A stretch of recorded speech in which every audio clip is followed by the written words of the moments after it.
Is Santa Claus and Krampus real?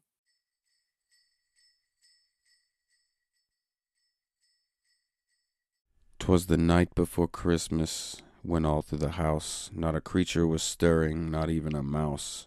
The stockings were hung by the chimney with care, in the hopes that St. Nicholas would be there.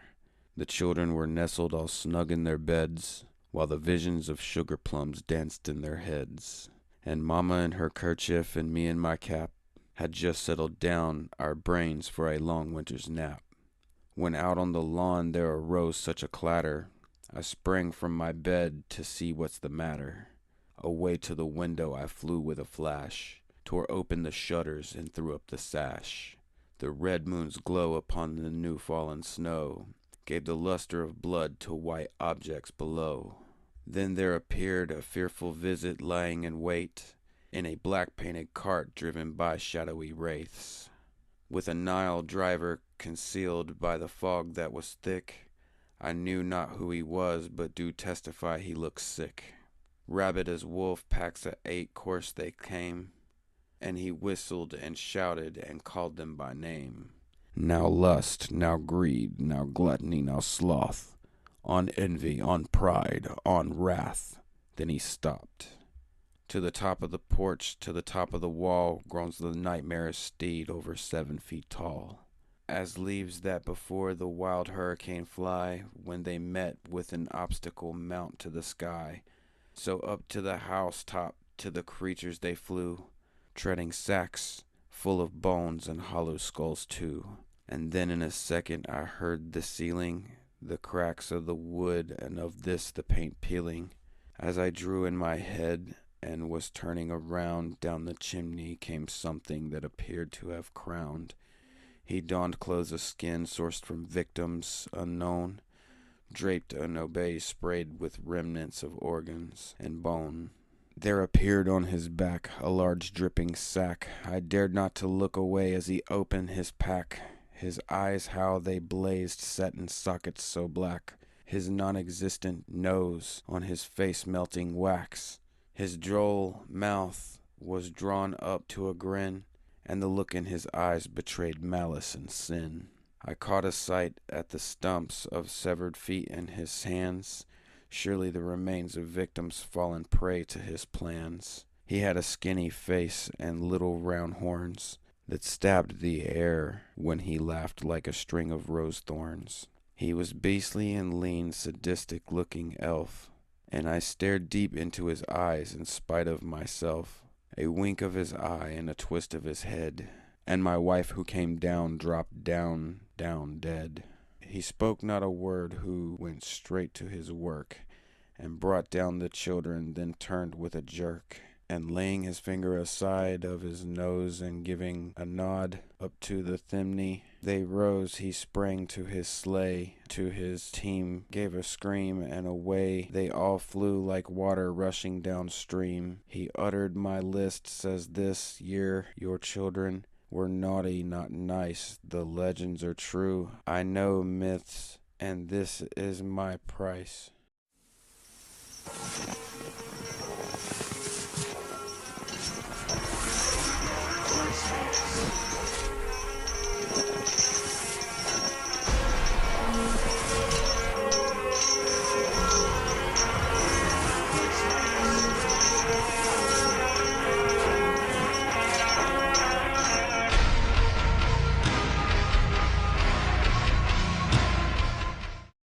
Hello, everyone.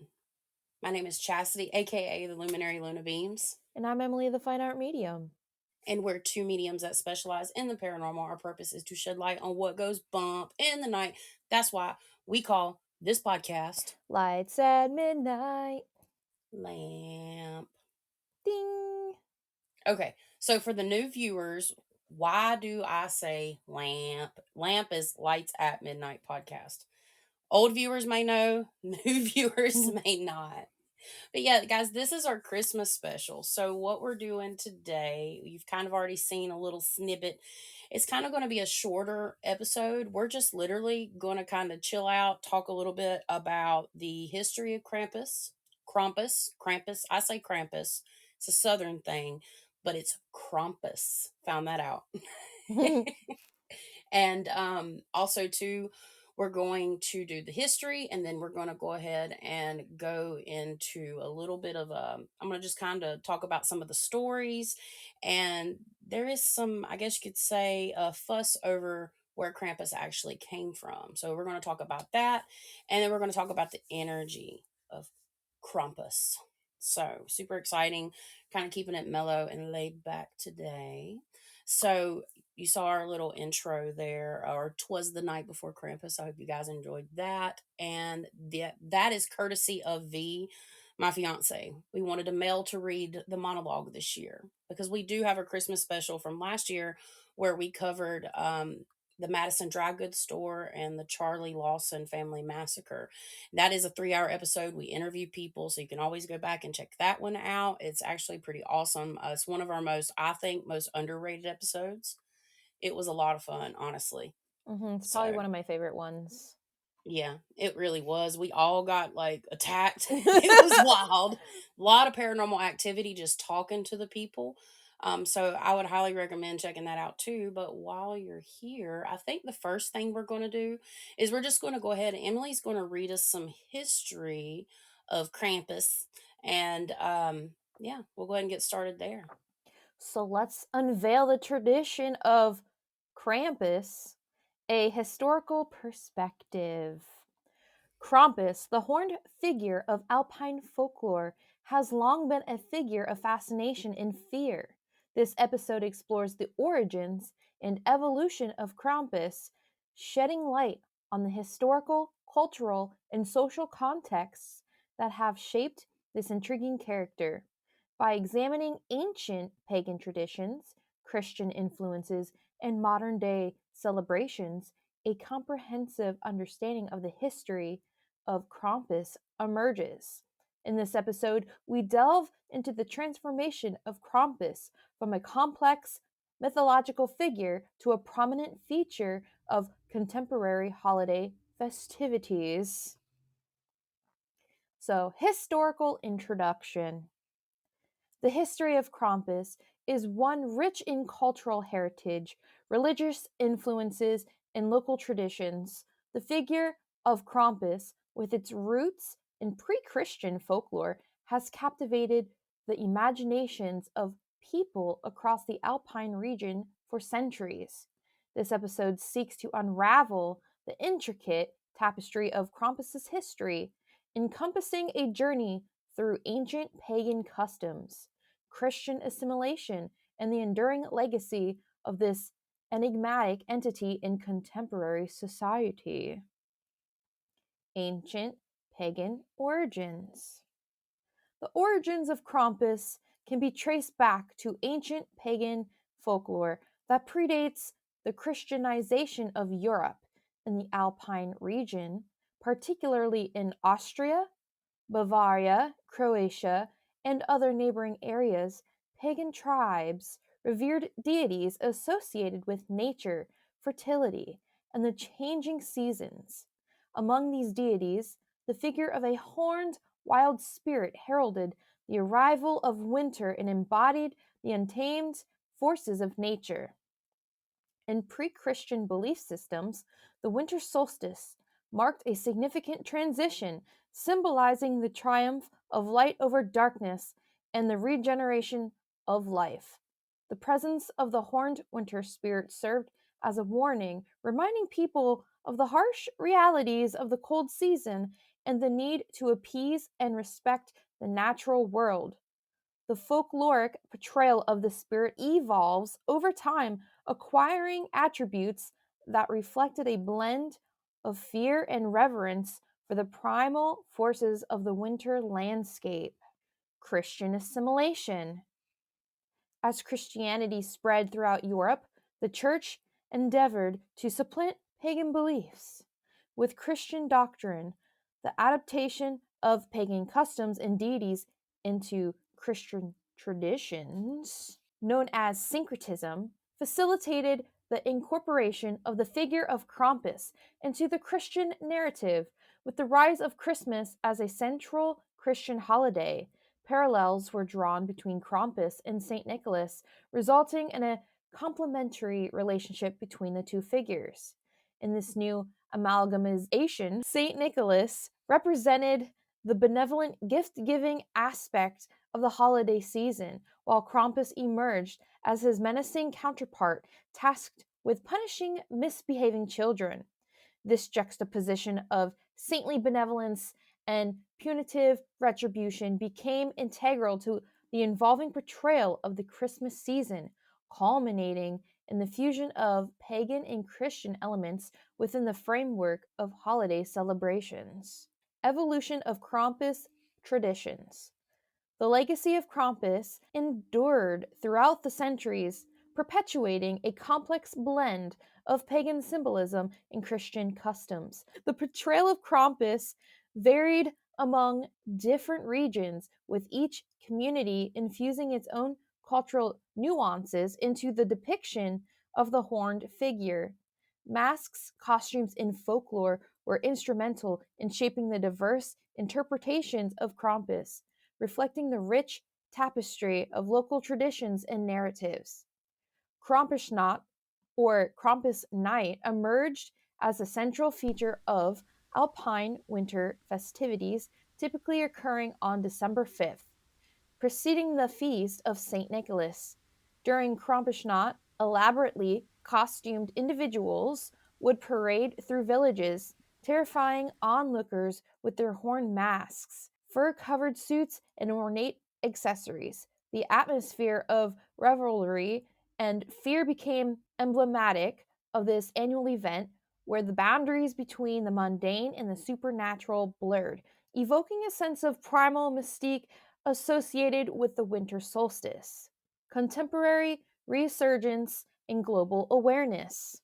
In recent decades, Krampus has experienced a resurgence in popular culture, transcending its regional origins to capture international attention. The emergence of Krampus themed festivals, parades, and even Hollywood films has propelled this one obscure figure into the global spotlight, sparking widespread interest and intrigue. The revival of Krampus reflects a broader fascination with folklore, mythology, and the darker aspects of traditional customs, resonating with contemporary audiences seeking unconventional expressions of holiday merriment. The contemporary portrayal of Krampus encompasses a diverse array of interpretations, ranging from the traditional to the new, unusual, and experimental ideas as artists, performers, and enthusiasts embrace the figure of Krampus in innovative ways.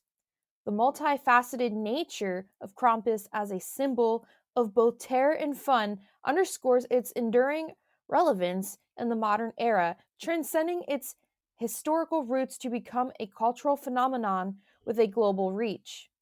Conclusion. The history of Krampus is a testament to the enduring power of myth, tradition, and the human imagination, from its ancient pagan origins to its assimilation into Christian festivities. Krampus has undergone a remarkable transformation, embodying a complex interplay of fear, folklore, and festivity. As the legend of Krampus continues to captivate contemporary audiences, its historical legacy serves as a compelling reminder of the enduring resonance of cultural traditions and the enigmatic allure of the supernatural and the human experience. Good, very good. I, Very good. I started to fuck up towards the end, but it's fine. It's fine. So basically, what I have to say to that, it's a lot and it's a good like history reference, but looking a little further into Krampus, basically, they're saying there is no factual evidence that Krampus really existed in the times of like when people were practicing paganism. The first time that Krampus come on the scene was around 1580. I want to say 1582 from what I watched. And they say that it was made because you're seeing some of these images of Krampus as Emily was reading. It is like the devil. It is a demonic entity, and that's what makes it very interesting. So almost basically what they're saying is it was political, even in, I can't say the specific word on YouTube, but in Germany in World War II, uh Hitler actually like wanted to, I think, how did it go? Hitler actually was trying to like absolve that. He wanted to get it out of there and get it out of the history of that area. So I find it very interesting that, we have this, but then it said there's no historical information to even back any of that up. And it's basically all a ploy to get people to follow the positivity in Saint Nicholas himself, because there's a lot of history there as well. Do you have any thoughts on that, Emily? So, I mean, I kind of feel like, based on the research that I kind of did, and I know, pagans had their own beliefs and their own systems of how they followed, like, nature and how they revered nature and stuff like that. And I feel like some of that kind of was taken into, consideration when it came to the stories with Santa Claus and whatnot, because I feel like when they were trying to spread Christianity, it was more of them trying to demonize and weaponize certain beliefs and try to get people into, coming onto their side. So if they could come up with an enemy or a bad guy and then have, like, a good guy take down the bad guy, it kind of like brings people into this idea of like, oh my god, this is a problem, and oh my god, he's our savior. And it kind of like, I don't know, it just makes people want to follow the more positive side, which would be Santa Claus, Yeah. than, the, I'm not saying personally that it's negative, but how they view it as negative, because it's Yeah. not following their traditions. And yeah. Yeah. There's nothing wrong with promoting positivity, but I think the way that positivity and good and all that, it's all been kind of distorted. And this is a good example of how it's been distorted throughout history. Mhm. The more that I study, the more that I look into other religions, the more that I internalize that information, the less I align and the more I see that it is like propaganda and for control. And I don't think this story is any different. And Mhm. we were looking for stories of like real encounters of Krampus, and I couldn't find anything really good. Basically, it all went along the lines of like it was Christmas night, and I saw this entity, and all this stuff kind of happened. And I wish I had a better story to share with you, but that's it. It's like we saw, he's told you, you better be good and all that kind of stuff. And is it possible that it was another entity? Absolutely. Because the fact that, Krampus exists and it's a demonic figure, putting that, entities and beings, as we've talked about before, will step into that role. They will step into what, oh, my mother passed away and I know she's here with me. Well, yes, she is, but mom's not going to start moving stuff around the house. You're not going to hear disembodied voices. That's not mom, or grandma or grandpa. So, is there some belief to the stories of like I experienced Krampus on Christmas? Very possible. The ones I found, they were they didn't convince me one way or another. I thought like, because they were Reddit stories, Mhm. and I've never heard anybody really talk about it.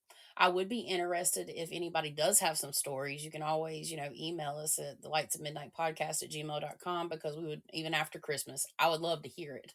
Or maybe something, if you had like family that lived in that part of the world and stuff like that. And I think it's important. It really has come back because it's old folklore. But that leads us into the situation, or it leads us into the thought of, is Santa Claus and Krampus real? Mhm.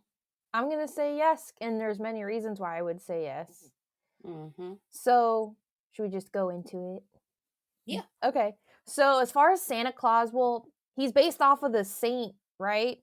So technically that's already a person.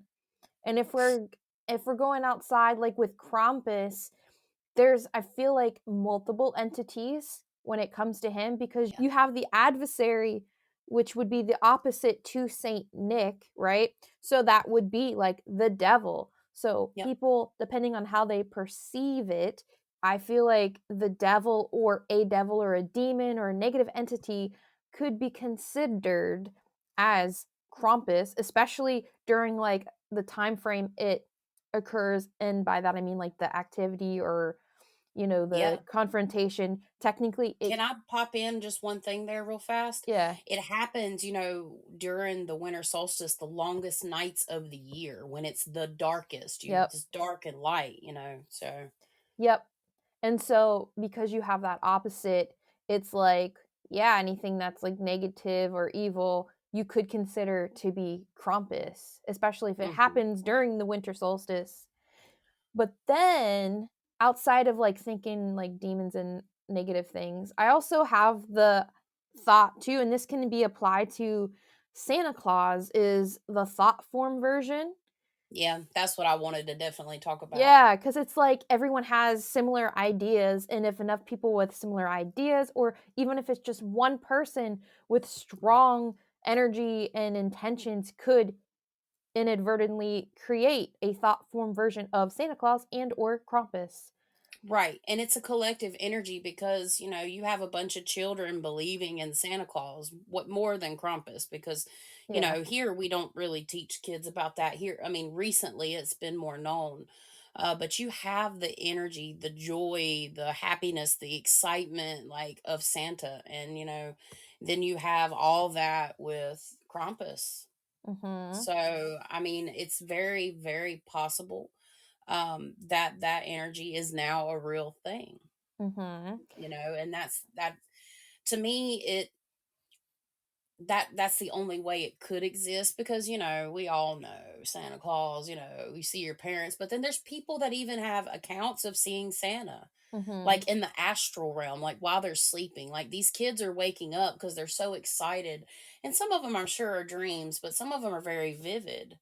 So, Mhm. like, you have to question those encounters. And I do think the energy is real. And, um, ultimately, it can go one way or another because it's based on our energy and what we're attracting to us, which happens to be like about Santa Claus too. You're attracting abundance during this time. It's a collaboration of a lot of things mixed together.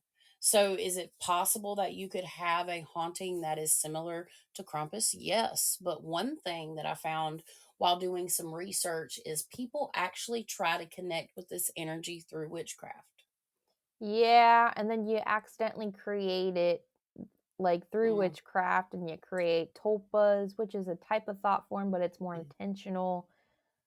Yep. Yep. And also too, you can attract anything. And that there, I respect everybody's opinions and beliefs, right? But I just personally don't think it's the best idea to summon anything, any form of Krampus, because he's coming after who was naughty. And if you're, doesn't matter if, I mean, it's for kids, but it's really not. Mhm. So, it creates a certain energetic boundary and all kinds of stuff. So, I did read about people saying, "Oh man, I would love to connect with this energy because they look at it from the shadow aspect of themselves." Mhm. So, that's the biggest thing.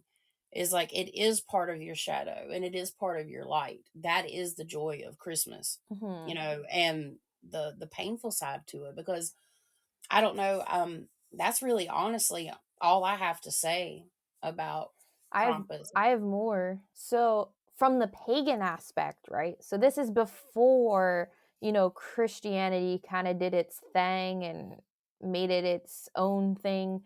But when I was trying to do a little bit of channeling and getting information, um my guides were telling me how in nature there are entities that can embody its appearance and especially of the Fae variety, the unseelie Fae variety. And it's possible that, during those times when people were closer to nature, more spiritual, and more open minded, they may have come in contact with one of those beings. And then from like generation to generation, that's when they started their stories and passed it down. Yeah. Yep. But I think it was something, because I didn't channel it all, but as you're sitting there, like saying that, Yeah. it's very possible it existed in a different realm and it was seen. Mm-hmm. And generally it's known to have like more than one set of horns. Of course, it looks like a goat. They say it looks like it's wet. Oh, that's one thing I wanted to talk about. It is possible that it is in like a fey realm, 100%. But the fact that he's portrayed as being wet, that in terms of like, if you look at it in terms of what water means, that's emotions. He's dripping in those emotions, which is what causes naughty kids and people to act out anyways. I Mm-hmm. found that fascinating. There's a lot of symbology behind it. That's the one thing I did forget. Absolutely. Double horns, just different. And, even the double horns, that's a demonic thing, or looking like a goat, that's going back to the whole Satan and stuff like that. But yeah, I think it's very possible. Mm-hmm. It is very possible, but I really think it's been twisted to the narrative still. I agree. I think it's more twisted to the narrative just for Mm, specific agendas. I agree. Mm-hmm. I agree. Well, Emily, do you have anything you want to add before we do our conclusion? Yeah, no, I've never had any paranormal experiences like on Christmas, so I can't even add that. Right. Right. And just, just it being this time of year, is darker outside, things lurk in the dark, there's things that do happen. We're not trying to say, it's all a scam or a sham or whatever. Like, truly, if you want to connect with this energy, it's there. And if you're connecting with this energy in terms of like you want to, you know, do what you do, just know if you bring this energy in, karma may speed up a little bit and things will start happening, and you probably will have paranormal activity. And it might happen every year on Christmas. Wouldn't that be terrifying? That makes a great And movie. you might not just get something that you think is Krampus, you might get something worse. Yep, exactly. And it can look however it wants to. Mm-hmm. So, ultimately, that's pretty much the conclusion. But I just wanted to add, I know everybody's having a hard time right now. Things are different for everybody. Everybody's scenario is different. And Christmas can always be, tough for people because we've lost family, or just, your financial situation or whatever else. Just remember, ride the wave, okay? Take it one day at a time, feel your emotions, and try to tap in. I will say, try to tap into the Santa Claus energy because it will do you some good. It will. And try to be positive. I love Christmas, but I know over the last several years I've kind of been not straight up Scroogey, but it's been hard, and I feel it this year. I feel more positive this year, even through adversity, and I'm super excited. And I'm definitely tapping into the Santa Claus energy, and we're going to leave Krampus over where the hell ever he came from. So, Yep. yeah. But I hope you guys enjoyed this. I know it's not a super long episode. We just kind of wanted to do something special for Christmas and something kind of easygoing since it is the holidays. Right now, it is actually Christmas Eve. So happy holidays, everybody. Yep. Yep. And if you can't ride the wave, ride the snow Yep. plow. Ride the sleigh. Ho ho Ride ho. ho ho ho. Yep. Ding, fries are All right. Happy done. holidays, everybody. Peace out. Happy holidays. Hey, if you have a haunted story you want to share, you can email us at lightsatmidnightpodcast@gmail.com. Get in touch with us there. We'd love to hear from you. We really appreciate y'all hanging around and checking it out. And yeah, thank you so much. We are super excited to bring you some super awesome content. We really appreciate you guys checking us out.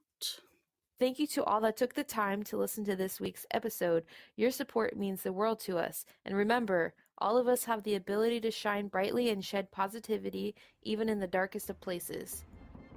Stay safe, stay well, and light it up!